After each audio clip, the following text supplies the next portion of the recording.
Are you looking for a resource to discuss all topics air conditioning? Well, you're in the right space. Join the Rawson boys as they discuss the hot topics and the cold hard facts. This is the Air Conditioning Podcast. G'day guys, and welcome to another episode of the Air Conditioning Podcast, where we discuss all things air conditioning, the hot topics and the cold hard facts. And Brad, podcast number 2 this week. Number 2 this week. We are stepping it up. Off to a bit of a rocky start so far, but we'll get there. Technology is a marvellous thing if it works, and but it's all their fault. It's not our fault. Exactly. Yeah. So we had Tommy Mello on the last episode. That was good. Home service expert and home service millionaire. Brilliant episode. If you haven't checked it out, guys, go back and have a listen, because there's lots of gold nuggets in there, as we will have, I'm sure, on this show today, Brad. Definitely. Yep, but before we do, we're not going to do a COVID update like we normally do, because we've done that just this week anyway. But the footy, first of the finals round, is on tonight. It is Geelong and Port. Adelaide Oval. Yeah. 26,000. Down with a red in my hand tonight and watch that. Chew some tongue as you do. Yeah. Yeah, that's right. All right, guys. Well, today on the episode we have Michael Steckler, who's the CEO for Tradify. And Tradify are a CRM that caters for people within the HVAC industry. Yeah. And I will bring Michael in now. G'day, Michael. Welcome to the show. Hi guys. Thanks for having me. No worries. Pleasure. Thanks for coming on. Yeah, we appreciate your time, mate. It's much appreciated. And you're over across the pond. I am indeed. Yeah, we're in Auckland in New Zealand. Brilliant. And for those that are not familiar with Tradify, mate, can you just share with our audience a bit about you guys and what you're up to? Yeah, so Tradify was founded about 8 years ago by Curtis Bailey, who was an electrical engineer who kind of got frustrated with trying to do all of his admin. And so he essentially learned how to code and become a software engineer, and then decided to sort of build an app that would help him with his business. And then eventually that became a thing that he realized he could take to potential customers. And Tradify, very simply, the ethos of the company was built on that idea of making tradies' lives better by removing admin and letting them take their focus their efforts on the tools versus on admin. So essentially, Tradify is a job management software that pretty much manages everything from the moment you have a job or a lead for a job, right through to the moment you get paid for that job. And we try and do everything in between with an app that sort of does that seamlessly. Yeah, cool. Brilliant. And where do you find, you're based in New Zealand, do you have a lot of people from Australia already on the platform? Yeah, Australia is one of our biggest markets. So we've got about 15,000 people globally using the product. And sort of our major markets are really Australia, the UK, the US and New Zealand are sort of our core markets today. And we have lots of other customers in places like South Africa as well. Yeah. Who do you cater to? Is it what sort of size business? Is it generally you're one guy in the van that might have a couple of guys working under him, or is it right up to a couple of hundred employees? Yeah, so I would say our sweet spot is the sort of 1 to 20 employees. We have some companies that are much bigger than that, but I think we think of ourselves more as those sort of small company trades companies is where we really, really focus our efforts, and that's our sweet spot. So we wouldn't position ourselves as an enterprise software solution. We're very much thinking about those smaller trades businesses. Yeah, sure. Right. Yeah. Do you cater just for the HVAC industry, or are there other industries that you cater for? No, across the board actually. So I would say sort of principally most of our users sort of occupy electricians, plumbers. HVAC's a big category for us, right through other parts of building construction. It's a pretty long list, but I would say sort of 4 of our biggest categories tend to be sort of electricians, plumbers, and HVAC. Are certainly up there. Yeah, and the intention is to sort of try and cater pretty much as broadly as possible for the trades industry. And then we have separate kind of integrations that might cater specifically for. I'll give you an example. There are electrical kind of certificates you might need in certain states in Australia. So we will have solutions to that for those individuals, which again wouldn't be surfaced if you were a HVAC person, for example. Mm-hmm. Yeah, I forgot what I was going to say. Michael, there's obviously other CRM type platforms available. What separates Tradify from the others? Yeah, that's a really good question. I think the way the company was created was based on sort of deep consumer research. So we spend a lot of time, that's been more difficult recently, but we spend a lot of time talking to our customers and spending time in the field with tradies to really understand what they need. And the one thing that sort of came through for us was the sort of easiest, and sort of our positioning statement really is the easiest and fastest job management software. I think that ease of use has been the thing that's differentiated Tradify over the years and continues to. So we spend a lot of time thinking about, like, how do you make this a product? The analogy I draw is a bit like kind of the iPhone. If you don't need to read the instruction manual, then we've been successful. And that's kind of, we think about it with tradies. So we're dealing with people that are pretty sophisticated in some instances in using software.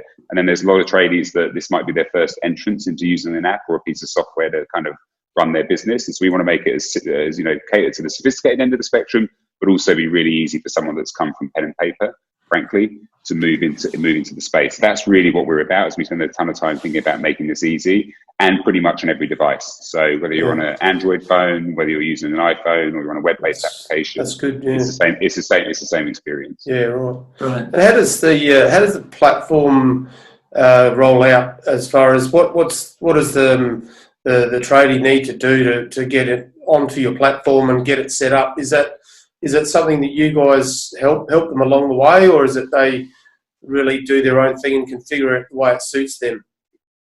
Yeah, we've approached this a couple of ways. In an ideal world, the product is so good that they just, sign up for a free trial, go straight through our onboarding process, and it's all pretty self-explanatory. But that kind of isn't reality. It's not always how it works out. And sometimes there are quite specific questions that people have. So we have a customer success team and a support team, essentially, that if there's an issue that someone hits during onboarding or when they're using the product, there's a phone number, they can give us a ring, contact us online, and someone will help sort of support them. So that support thing's something that we really value and we think is going to be important.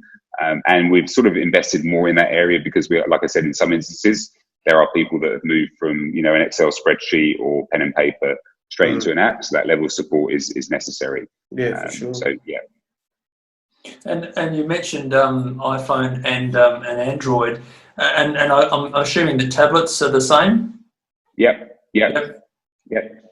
Cool. Yeah, iPad, so we think about the operating system as our assumption is that if you're a trades business, you might have someone who's on an iPhone, you might have another employee that's got a Samsung, right? It needs to work between both employees. So that's been a sort of big focus of ours. And my sort of ongoing longer term supposition is that mobile will become more important actually for a lot of tradies in terms of how they work. So we want to have a really good mobile experience, irrelevant of whether it's an iPad or an iPhone, frankly. Yeah, and the interface is the same or similar in terms of desktop compared to device? Yep. I mean, it's a slightly different experience when you're on a mobile phone, obviously, versus being on a desktop. But yes, principally you get the same feature set. Yeah.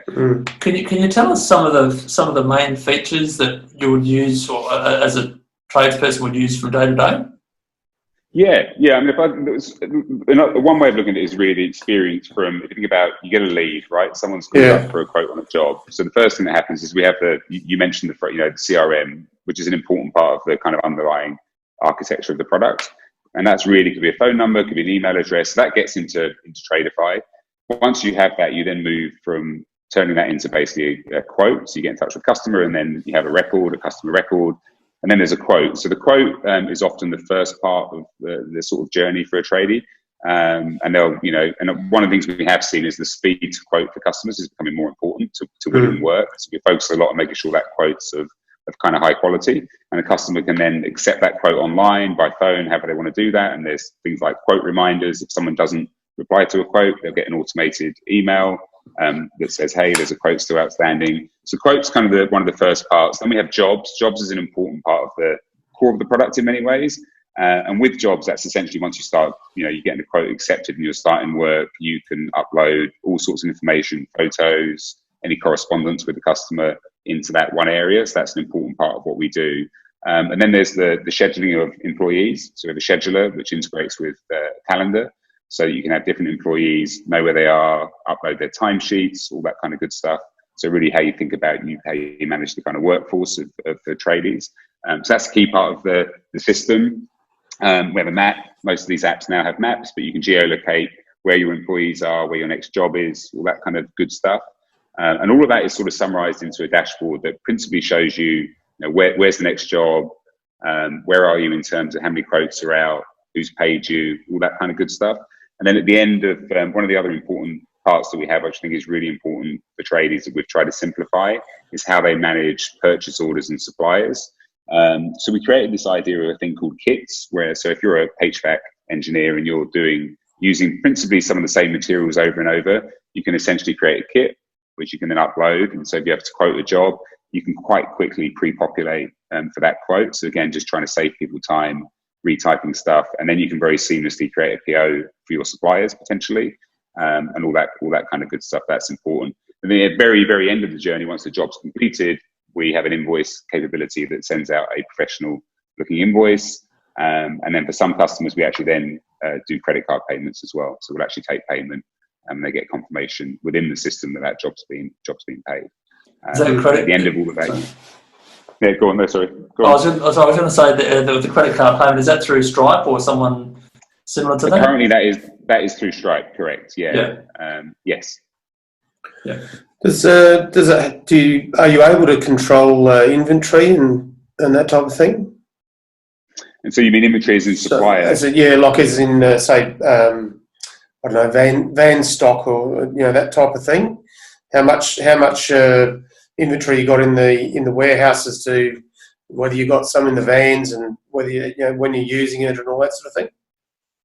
No, we focus more on how they think about, not today. I think it's an interesting area. We are looking at how we can do deeper kind of supplier integration so we can start to include more of that sort of visibility. I mean, one of the big parts of what we're trying to achieve is efficiency and time back. The other part actually is business visibility, which can be about making more money or it could be about saving money in some instances. And the example you give there is a good one. One thing we've seen, it varies by market, but recently with COVID is actually there was a sort of shortage of some supplies in certain areas for certain things. There was a mass spike in demand with everyone being at home for certain jobs. So that's an area we're definitely looking at. But principally what we're trying to do is remove the friction between the supplier and the trader themselves, and also remove the friction between creating quotes and putting prices in and obviously the price they expose to a subcontractor potentially or to an end customer, they can control that as well, which is important. Yeah. And on the accounting side, is that that hooked into the likes of MyOb and Xero and? Yeah. So we integrate with MyOb, Xero, and QuickBooks today, which covers most of the market. But we have plans to integrate with any remaining accounting packages. Yeah, that's been an important thing. We have a pretty agnostic approach to sort of outside platforms, and I rephrase that. Like we're not going to, for example, we think that Gmail is probably going to be, or Google will build the sort of market leading calendar and email and alerts and all that kind of good stuff. So there's no point us trying to replicate that. So what we do put most of our kind of research and product efforts into is how do we integrate with those market leading offerings. We took the same approach with accounting software initially. I think we'll do the same thing with other packages that are out there in the future. That's definitely been a focus of the company. Mm-hmm. And when it comes to that integration on the accounting front, is that something that the end user can do themselves fairly straight? Is it a fairly straightforward process, or do they need the accountant to do that for them as such? It's really easy, really simple. We've actually just launched a sort of two-way sync with Xero so that, Tradify talks to Xero and Xero talks back, which is pretty powerful and again makes that a lot easier once you've signed up to connect with two accounts. They pretty much authenticate, so it's really, really easy. So yeah. Awesome. And the various features, who come? Do you have a platform where you invite sort of the end user to make suggestions and that sort of thing, or do you have your own sort of group that come up with how do you select which ones to put in there? Yeah, we use a platform called Ask Nicely, which is like a platform that pretty much does what it says. It goes to our end customers and gets feedback on a consistent basis. We actually have a channel which I've turned off for this, so you wouldn't hear me beeping. But I see all of the comments come through from our customers, and they basically give you a score, ideally 10 out of 10, and then with some nice comments. And if it's not a 10 out of 10, there's usually constructive comments around what you didn't do. So that's an important sort of ongoing mechanism we have in terms of feedback. The other thing is we have user focus groups that we talk to quite regularly and just get honest feedback about, what do they need, what's working, what's not working.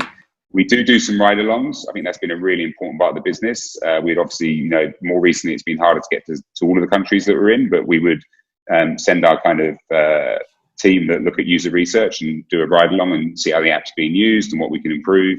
And then we do a lot of outreach to our customers and surveys and all that. So it kind of underpins all the decisions we make, is like, A, do tradies care about it?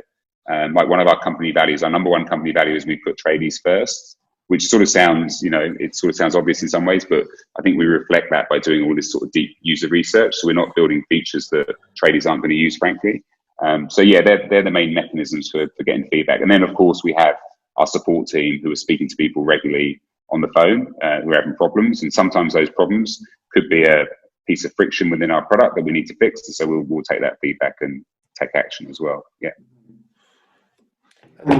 So you've got so it does a bit of the job tracking side of things as well. So the history of each job, how things change throughout the process of that job going through.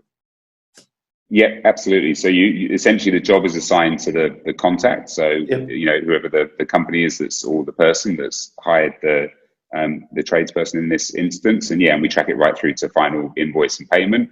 And one of the other things, you can set up recurring payments. So if it was a job that, like we have a HVAC engineer that comes to our office regularly, who is a Tradify customer, didn't let him leave the building until I asked him, but so he comes on a pretty recurring cycle. So that's just done within Tradify, where there's a recurring payment set up, recurring job, and that's really easy to do. So yeah, that's good.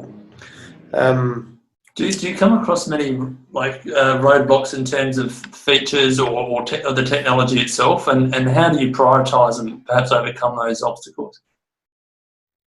I think the roadblocks are always the usual ones of like enough hours in the day to do everything to match the ambition of all the things we want to do, and so we do have to prioritise at some point. And like how we do that is we look at how many users does it affect, like where's the demand for the feature, and we have a pretty long roadmap of things that we want to achieve that we know our users want, have the biggest sort of level of importance to us.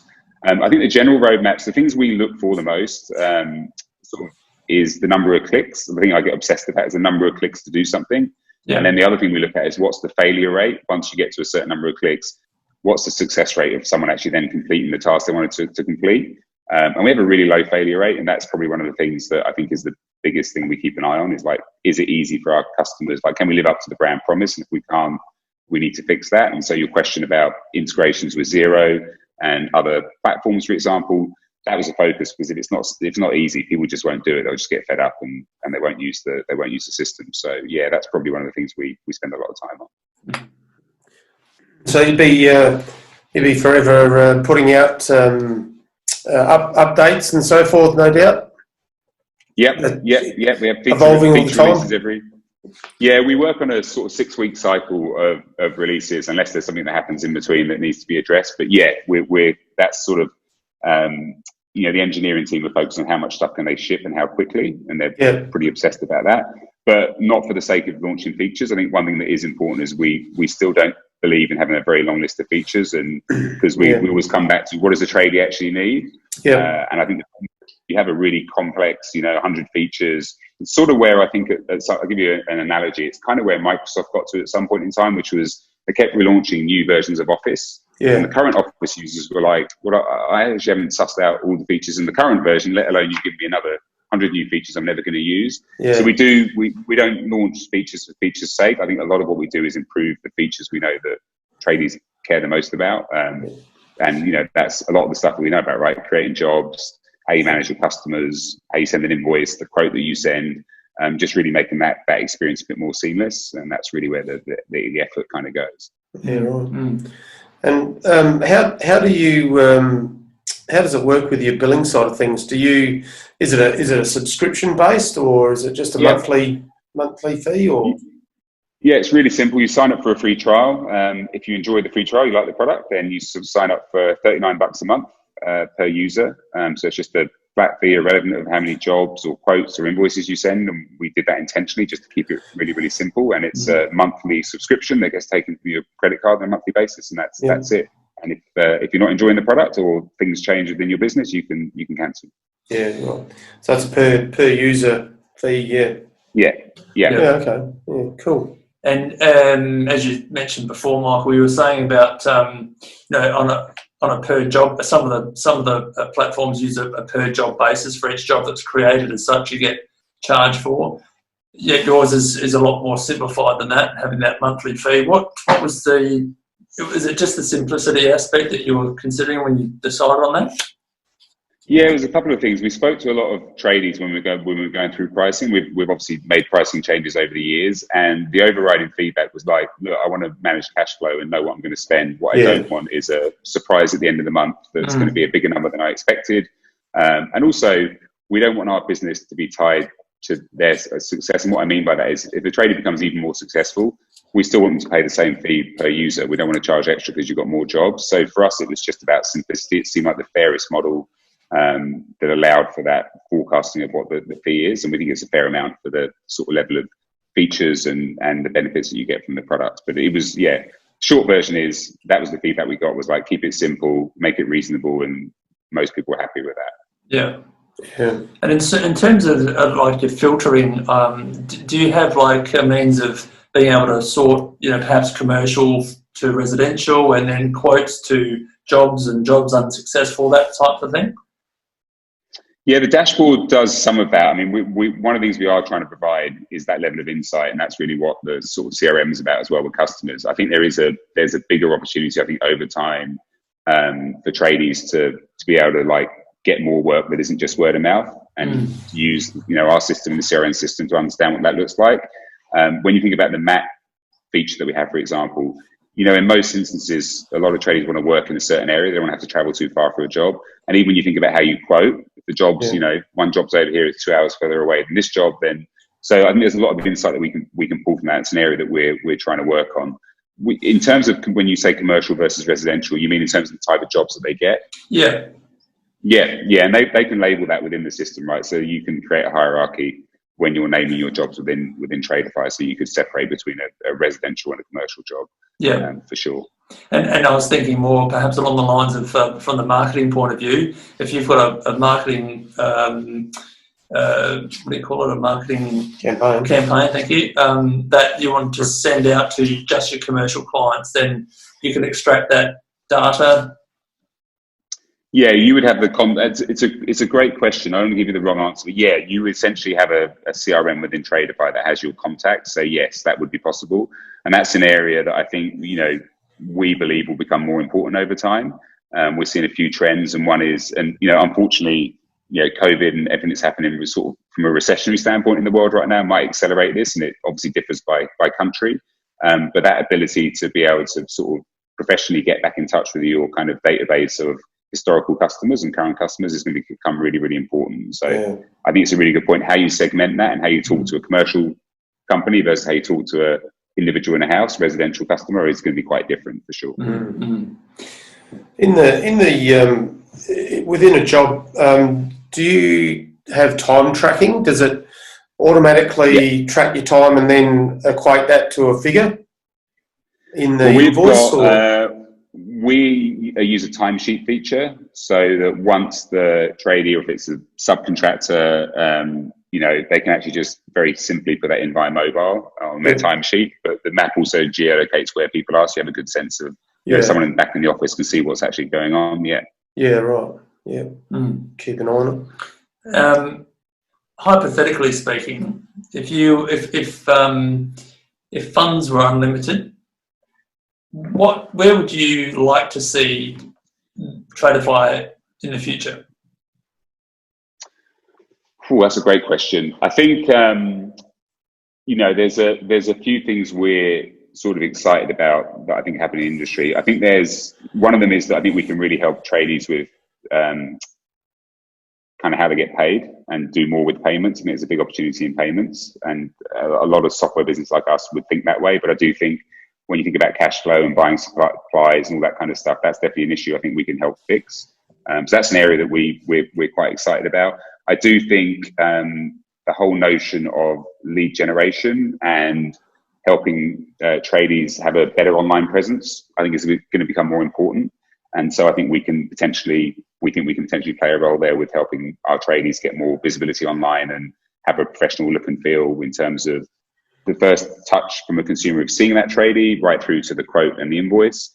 And then I'd love us to be in obviously more places across the world. We're pretty global already, but I'd love us to be even more global. It'd be amazing to have Tradify as the sort of leader for small tradie companies everywhere in the world. That would be an amazing thing. If money was no object, I definitely would have that ambition for sure. Yeah. Do you guys have a referral program in place, Michael? Yes, we do some level of referrals with some of our current customers. Yeah, and it varies seasonally, but we do referrals. Yeah, and we've got a code we can share with your listeners at the end of this section as well. You must remind me. Brilliant. Yeah, no worries. Brilliant. Sounds good. And I think that, if you've got any other questions you'd like to add? How many people are working in the organisation there? So at the moment we are approaching, I want to say 37 Yep. people. So not a huge company, but yeah. Yep.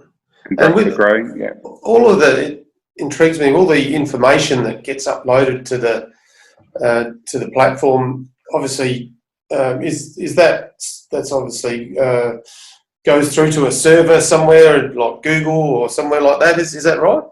Because that must be a huge amount of data. It's all up in the cloud. And we work with Microsoft, and it's all up there, and we feel good about that. And it's pretty amazing what can be done nowadays. Sure.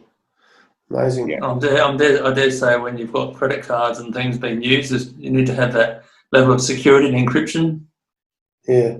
It's a really important. Our most when I think about our business, I think about our most valuable asset. Apart from obviously the people that work harder every day, and it is our customers, and their data and how we treat that and all that kind of stuff is really, really important. Yeah, that's the number one thing for the company. Yeah. For sure. Yeah. When it comes to the marketing, do you have an export feature that you can export your database and then manipulate that to suit your marketing strategy? Is that a feature or how do you work that? So it's a really good question.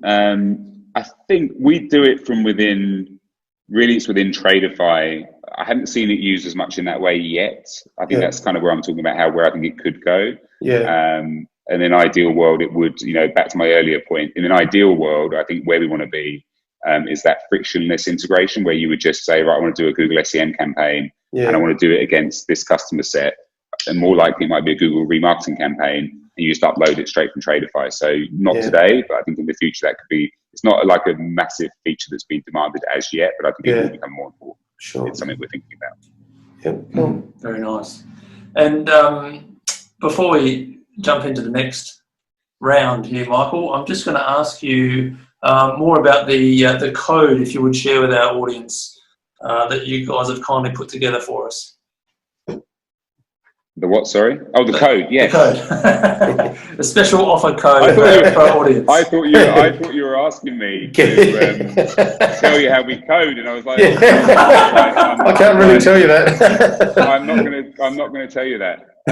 What I might do, because it's a long string, is I might actually can you post it to the, so there is one, but it might be easier if you put it in the thing afterwards. Yeah, so sure. Anyone listening, will be a code, and it'll be in the show notes. Yeah, they can click straight through from there, which will probably be easier than trying to remember it. No, that's fine. No worries. All right.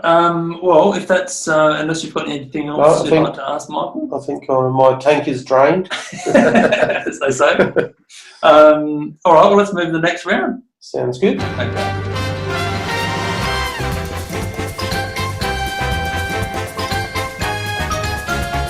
Alrighty, so here we are, back in Keeping It Cool in the Hot Seat segment. Have you heard this one, Michael, and how this works? I have, yes. You have? Yes, I think, yes. Have you been preparing, secretly preparing? No, I just suddenly realised I just feel a bit stupid because I have listened to it and I haven't prepared. I decided that was probably the best approach. Yeah, that's the best way. That's the way. And we do change it up a little bit occasionally, don't we? We do sometimes, but I'm not that prepared at the moment, so we're going to repeat the same ones as earlier this week. So, all right, would you like to start the clock now?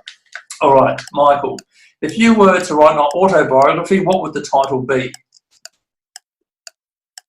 Winner. It just came straight to my head. That's good, yeah. Nice. If you could be a superhero, who would you be? Batman.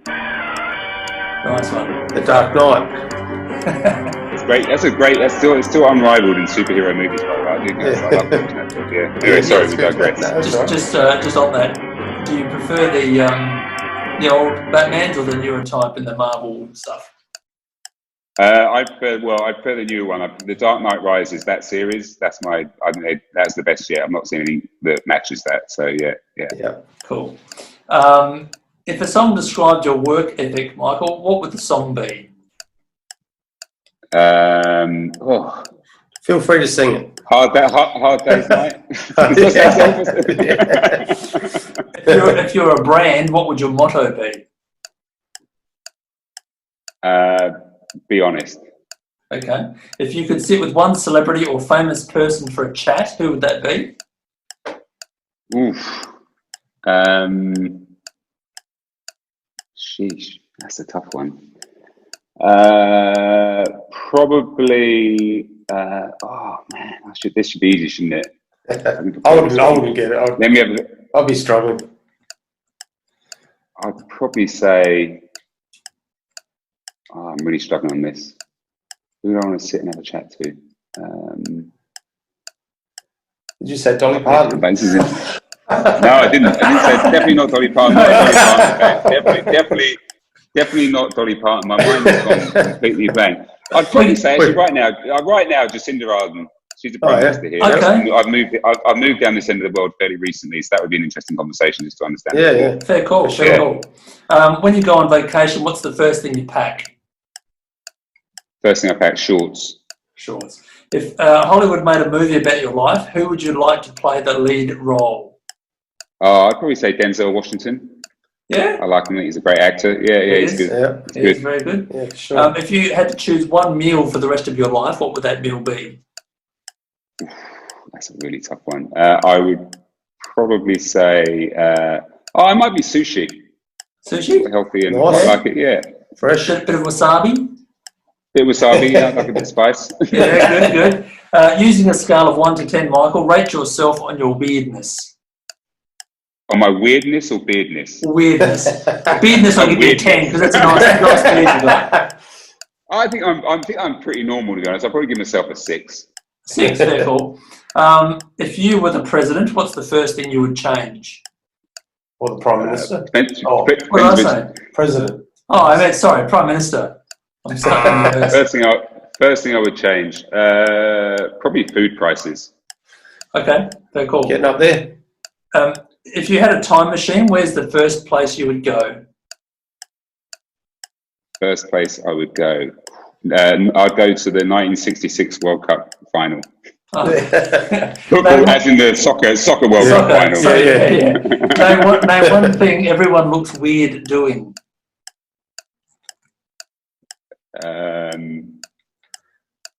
This is a hard one. It is. Cleaning your teeth.